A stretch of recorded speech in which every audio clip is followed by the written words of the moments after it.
The biggest lie is that more people bring more money. The guy, they're doing 150 million. They're doing like 400 transactions. His take home is 100,000. Lower transaction count for most people. Margins are definitely getting tighter. You're paying for more things.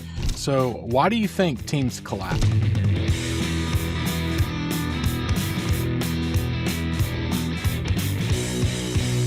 Welcome to Real Estate Untucked. You added agents, you added overhead, you added meetings, group chats, all the other things. And now somehow you're working harder than ever. And honestly, that's not a growth problem. It's literally a trap where you think you got to add more because you think that's going to be more, and it's just not. Yeah, like you built it for yourself or to give yourself a life, freedom, and a legacy, and now we stuck. So let's get into it. What's the biggest lie? The biggest lie is that more people bring more money. Like that's Yes. the biggest lie. That is, I mean, people wear it as a seems badge like of it honor. makes sense, right? Like more people doing more deals, I should make more money. Like this is how math works, I think. If those people are doing more money, but what you have is that normal bell curve. And honestly, in real estate, it ain't a bell curve. It is a damn pyramid. You got a couple that are doing average. You got a few doing a lot. You got a whole hell of a lot. So I guess it's not even a pyramid doing nothing or a little bit of nothing. And so it just, it takes your time. It takes time. I mean, most team leaders or most like real estate agents that have teams are making less per hour than they did when they were solo. And I want you to like take a second and think about that for a moment. Like they're actually making less money per hour. They're working more hours than they did when they were solo because they've been sold this lie that, oh, you just add people and it's gonna be a problem. But it's chaos. I got off the phone this morning with a guy, not a client yet, but a guy. They're doing 150 million. They're doing like 400 transactions. His take home, right, which is probably, and he's probably being generous, is 100,000. I think that's not working. That's insane. I'm not saying $100,000 is bad. $100,000, you know, that's good money. But you're running an entire team. You're doing 150 million. You're doing 400 transactions. You got a gazillion agents. That's a bad month. With those kinds of expenses, you have 1.5 bad months, and now all of a sudden you owe the IRS and everybody else. Like it flips so fast. Maybe that's what 450,000 GCI or 4.5 million GCI. Like that's it's crazy. And I wish I could say that was crazy and that's unheard of, right? Like that number is a little shocking, but like that's not wild. Like that's more common than the agent that's making good income. And like so then what happened is transactions drop, right? Your margin gets this is what we're seeing right now, right? Lower transaction count for most people. Margins are definitely getting tighter. You're paying for more things, right? Your agents are expecting more, so you need more headcount. Infrastructure goes up, right? It sucks. Well, also, the more people you get, the more voices you get and the more reasons they have for not being able to sell, right? Because not only that, but they're going to be like, hey, it's too hard to sell in this market. We have to cut commission. It's too hard to do this. We don't want to use the tech that you bought for us that we said we wanted, right? And it exacerbates itself. The more people become more of a problem. But it's also hard to only have 5 people and 2 people leave. Like, so I get that too. So I understand the juxtaposition.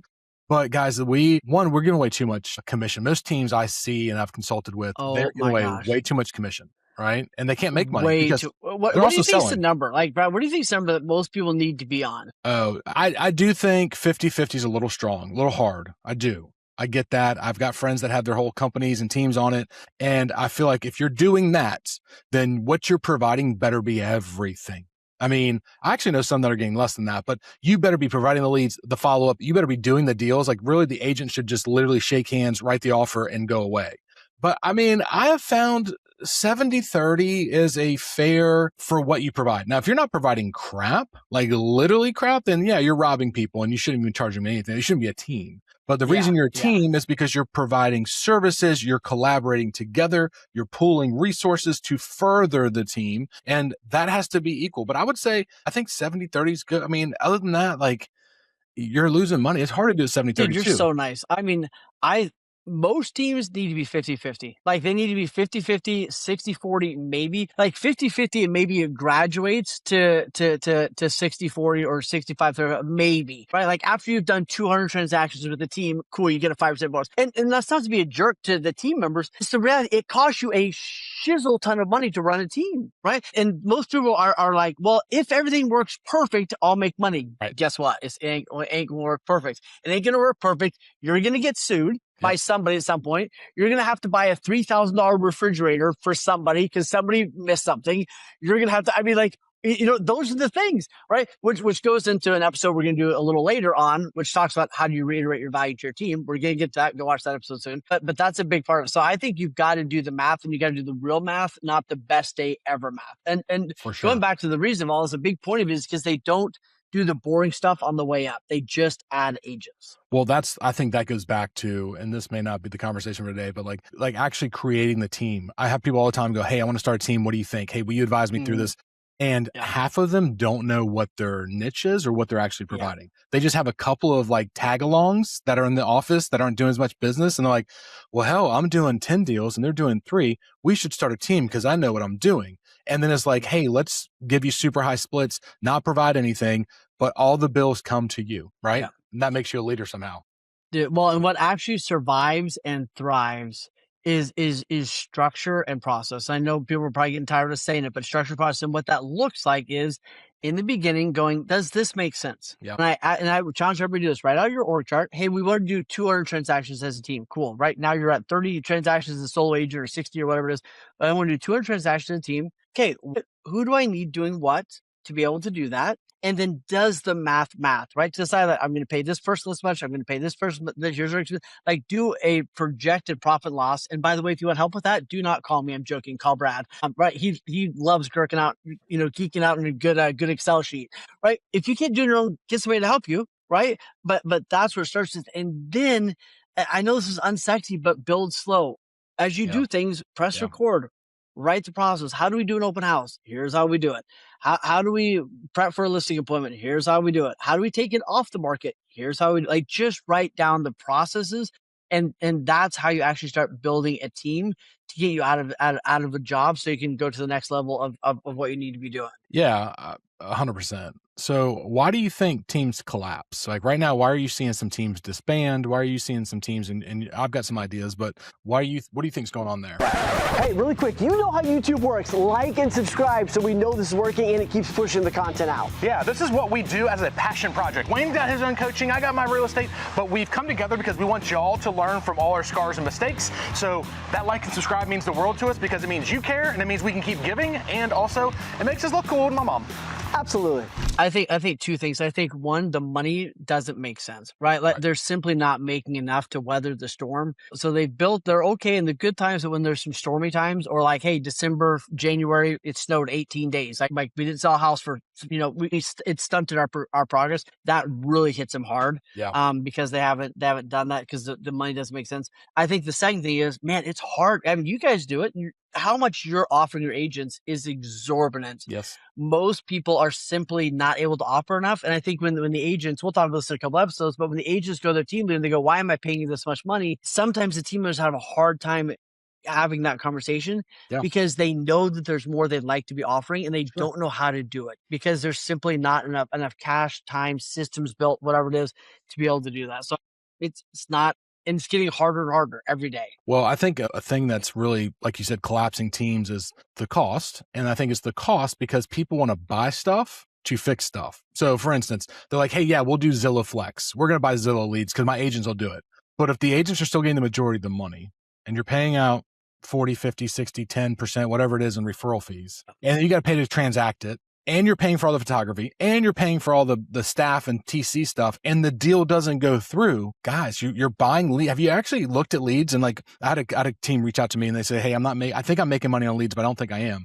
And so I looked at their numbers and I said, well, what are you spending right now on this lead platform? And they said $6,000. I said, cool. I was like, how many deals are you closing a month? They said 2. And they said, but our per lead average is $25.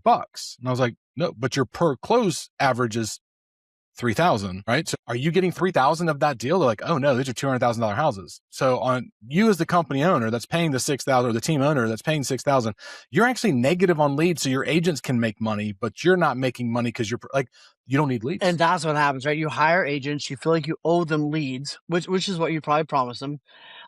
And then you're trying to, because you're not building your database, and you're not having to build additional streams, right? Then you're trying to backfill. Then all of a sudden you're upside down, and you're paying money to keep people that are costing you money. And we've all been there. But then you're like, well, we're the number one team in the region. I don't give a rip if your life sucks. And I think that's what we have to come down to, is like an identity shift, which we'll get into. But that's really a hard part of all this. So I think for so many people, it's like if you're spending $60,000 a year on leads, I mean, what should your return be? It should be at least 200,000. Yeah, 4 or right? 5x. Like it should be 4 or 5x. And I think what people get lost in, and we can do a whole episode on this, but people get lost on, well, I'm getting a 1-to-1 return, or I'm getting a 2-to-1 return.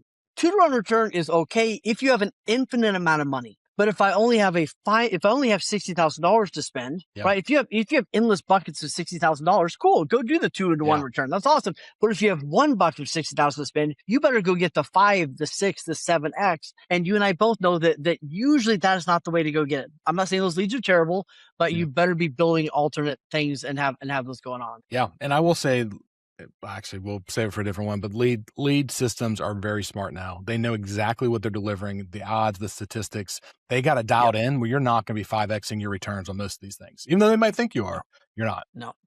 So, no, go for it. I was going to say, so we talked about like things that are collapsing right now, but like, how do people ensure their teams are going to survive in this incoming market of craziness that we're already in? Yeah. Is everything documented? Because those are your assets. Is everything documented? What would it take for your team to survive, 30 days without you being there? Yep. And then is it profitable enough so you're able to sock some money away for the storms that we know are coming? Yeah. Those would be the 3 I'd look at. What would be your 3? Yeah. I think mine is, can you step out and it still work? If you can step out and it still works for, call it a week. I mean, it should be a month, but if you can step out for a month and everything still closes, quality's still there, customer service is still there, lead generation's still there, closings happen, then I think you have a thing that is actually profitable and running. It may not be the smoothest, but if you're the cog, you're not a team leader. You're actually the bottom. You're the one grinding away. You're the donkey walking in a circle,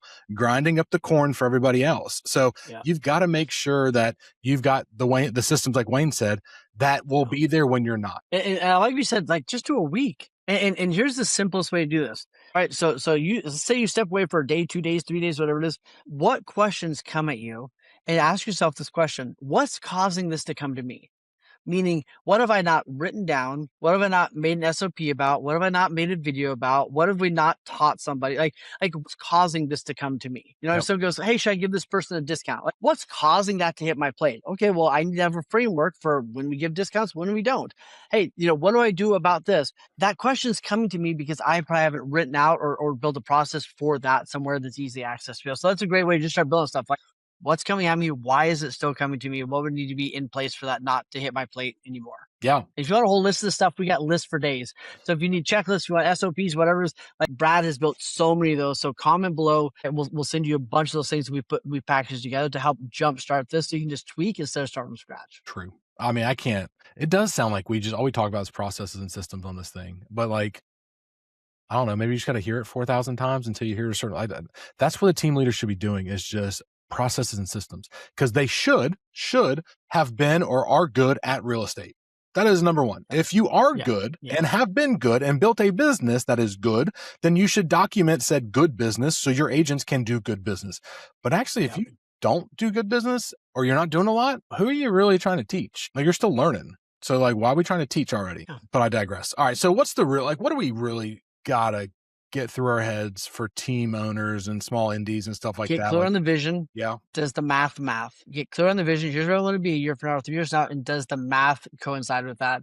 And then what do I need to document? What do I need to create a system or checklist to process around so that I can be free? So I can go do the other things and not be the cog in the. Yeah, I agree. I think my 2 cents were a team leader right now would be to look at my structure. And again, if I'm that donkey making the circles for everybody, then you don't need a team. You can still have help, but you need to restructure it. You need to do a showing agent. You need to do TC, maybe a sales assistant, and actually be a group that you're the head of, and not everybody gets a vote. Not everybody, like, you're almost paying them salaries because you should have the business. And now you have people taking stuff off of you like a law firm, and really evaluate your structure, because you may be the right person in the wrong structure. And I think that's what's holding you back. Very true. So let's wrap this thing up. Guys, if you want to get some of these SOPs or ask us some questions and do things like that, do me a favor, comment the word team down below. We'll make sure that we get you this information that you're seeking. Use a DM if you have specific questions and we'll engage that way.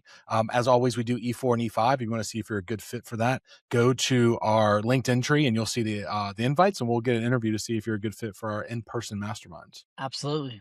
Go get untucked. Hey, real quick, if you're liking this content, imagine having a full day immersed with people that are on this, like us, that are learning from each other.